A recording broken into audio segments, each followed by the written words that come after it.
क्रिस्का recording studio Ekangar सराय।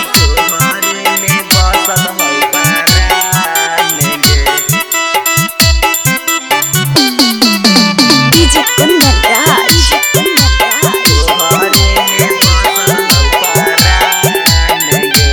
Presented by Kriska films. India में सोना तोहर देखलू सूरतिया,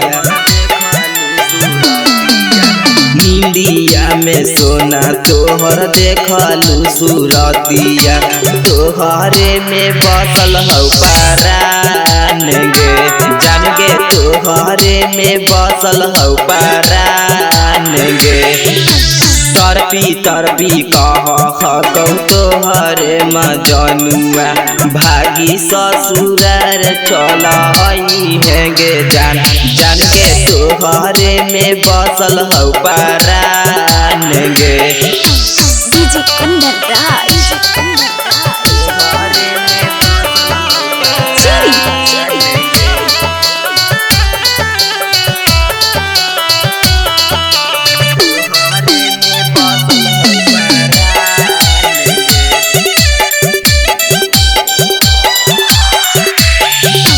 मनमा के तानो समझाई गे जनुआ, मनमा के तानो समझाई गे जनुआ, आवाहा कौ बाहू तेरवाई गे, जान गे आवाहा कौ बाहू तेरवाई गे।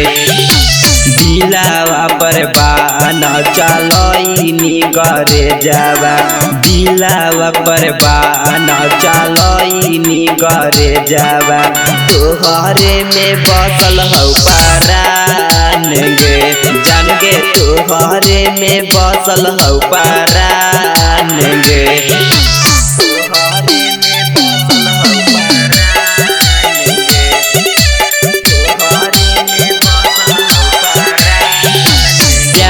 करके राज किशोर के नहीं तू भूल गे, प्यार करके राज किशोर के नहीं तू भूल गे। भीषण सूरज संग डोली चढ़ गे नीगे, रतिया तो करौ परेशान गे।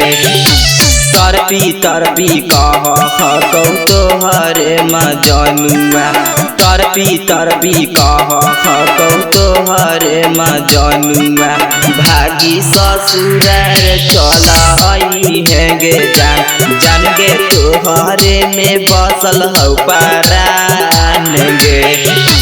क्रिस्का रिकॉर्डिंग स्टूडियो एकंगर सराय।